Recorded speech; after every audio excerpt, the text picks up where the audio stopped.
May nagtatanong mga kalagalag kung ano daw ang sukat at haba ng aking paltak na stainless. Ang katanungan na yan ng ating kahunter na si Jewel Kawilan kung ano daw yung laki at haba ng ating stainless paltak.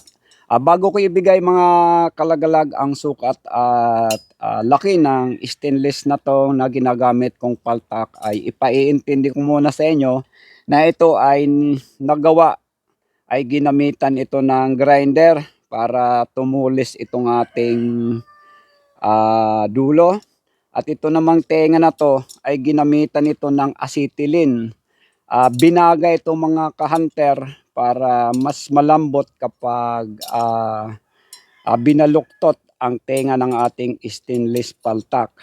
At subukan natin na itry kung paano ito mabilis i-set up sa isang CI trap. At ito ay kusang bumibinat ang CI kapag itunusok natin to ng paislanting. Subukan natin mga kahunter.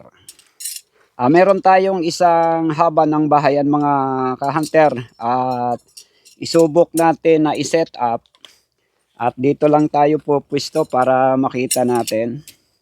So ang paltak na stainless mga kalagalag ay ipapasok lang natin sa connecting ring ng ating CI. At napakadali lang gamitin. So itutusok lang natin ng paislanting mga kalagalag.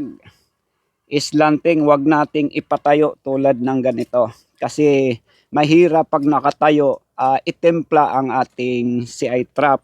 Dapat naka-islanting tulad niyan. So yan mga idol, kahit yan ay maluwag sa umpisa, tingnan nyo mabuti, ayan maluwag siya. Pag itinusok to dahan-dahan na paislanting, nabibinat siya mga kahunter. So yan, nabibinat na ang ating base ng CI para yung ating silo ng mga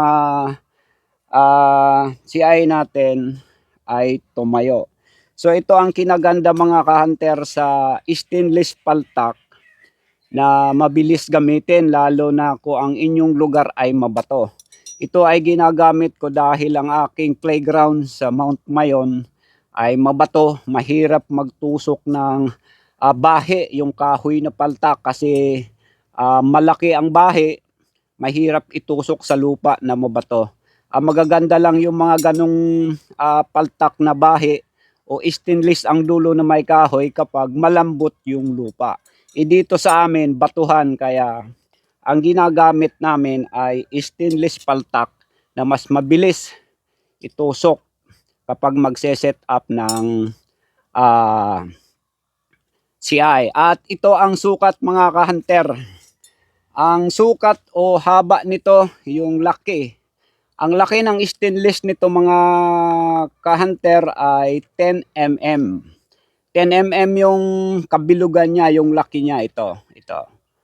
10 mm. At ang haba naman nito mga kahunter, mula dito sa dulo, sa tenga, hanggang dulo ng talim nito ay 16 inches o 16 pulgada. So 16 pulgada ang haba ng ating paltak na stainless at ang laki niya ay 10 mm. Siguro kung gusto nyo pagawing 12 mm para mas malaki, medyo mataba ang yung stainless, ay pwede. So yan mga kalagalag, ang kasagutan natin sa isa nating kahunter na si Jewel Kawilan na nagtatanong kung ano ang haba at laki ng ating stainless paltak.